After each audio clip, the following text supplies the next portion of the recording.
Good morning. Welcome back for today's Morning Moxie.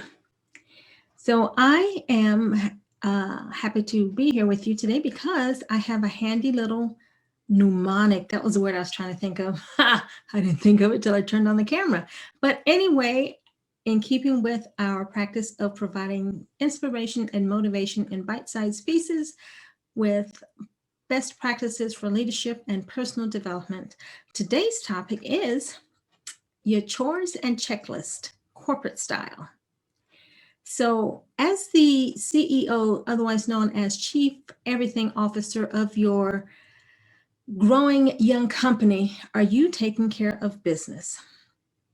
So, other than being the outward face of your business, you also have a huge responsibility of making sure the back office is in order.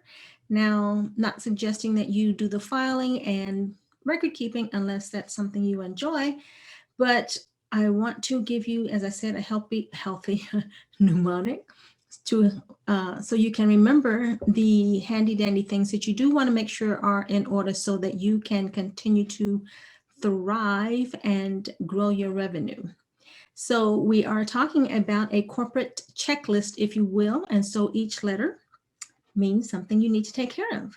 So let's start with a C for customer care. And by that, I'm hoping obviously that you have excellent customer service. That's a given, but you also want to be able to anticipate the needs of your clients, ideally. That's one, but also ensure that you are creating an experience with you so that it's more than transactional. It's more like relationship building. So work on improving the buying experience so that creates longevity and, of course, repeat business, right? That's the idea. And looking at H is for a healthy bottom line. Is your revenue growing year over year? If so, great. If not, well, what do you need to do to ensure that it is increasing year over year? E is making sure that you have the endurance, and by you, that is your company, right? Is it built on the strong foundations that will allow for a lasting enterprise, but also considering you as a CEO, do you physically have the endurance to do all the key steps that you need to do to keep your business growing and thriving? Now, C is similar, it's continuity. So again, are you keeping up with trends? Are you keeping up with technology? Are you keeping up with changing demographics and client tastes, for example? So to ensure that your business continues continuity, you want to make sure that you are keeping up with all the different things that are coming at you. And my personal favorite, of course, is Kaizen. K is for Kaizen, which is Japanese for continuous improvement. Even though you may have created the best little mousetrap out there or the most wonderful widget, you still want to make sure that it is still the little bestest whatever that you have made. You cannot just rest on your laurels. So you want to make sure that as wonderful as it is today, it is also considered wonderful tomorrow. So really look at, is there some change that you need to make? Is there a tweak? Is there a little something extra that you need to add to your offering? So consider Kaizen, continuous improvement. Longevity. What is the structure of your business? Is it set up? So let's see, you have what, sole proprietor or maybe an LLC, even a partnership. So are the foundations in place so that you are going to last a long time and have a continuous customer flow, right? Without customers, there is no business.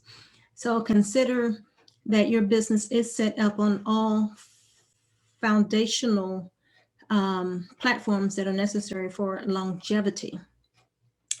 And the big one for you, another big one is I for inspiration. Are you still enjoying the journey? What can you do to keep yourself inspired and excited about the day to day, and so that you keep coming back, right? This business is about you. It's your baby. So how are you ensuring that you are getting daily inspiration for what you need to do to continue to thrive and generate income? Now, the answer is probably S, strategic thinking, right? You have to consider your target market. Do you need to expand your market? What are the different strategies that you need to put into place so that you can continue to grow? And if you are not already doing so, we do offer an end of month planning retreat, normally on the last Saturday of the month. You are welcome to join us. We're, going virtual these days, but eventually we'll be live at some point. But even if you are, you don't have to leave the house, you should be having the strategic planning meeting with yourself. Now, monthly is ideal, but certainly no less than quarterly. 6 months or a year, that's really too long. You do need to review your strategic plan on a regular basis. And really, bringing it all home is time management. You have to keep all the balls in the air. So, what does your schedule look like? What does your day look like? Now, you should have a written schedule, but obviously, you don't want to schedule, every second back to back. You do need to have some downtime in between because, things happen in between while you have, you've made plans for this time slot over here, and then wham, something comes at you sideways. So no, don't schedule yourself, back to back. Leave some opening in there for those little things that pop up, but do have a written schedule and do your best to stick to it so you are getting everything done without ideally being overwhelmed. So that, I hope you noticed, spelled out the word checklist as I mentioned. So that is your chore list, and I will put a free download in the description box so that you can have it with you and keep it, post it handy, and just be reminded of what really needs to happen so that your foundations are strong and you will be here for the long term. So that, my darlings, has been today's Morning Moxie. I hope you have enjoyed it because I had a great time sharing with you. Please leave your comments below and let me know how you will use this checklist. And if you have any questions or comments, happy to entertain and respond. I will see you on the next video. Cheers.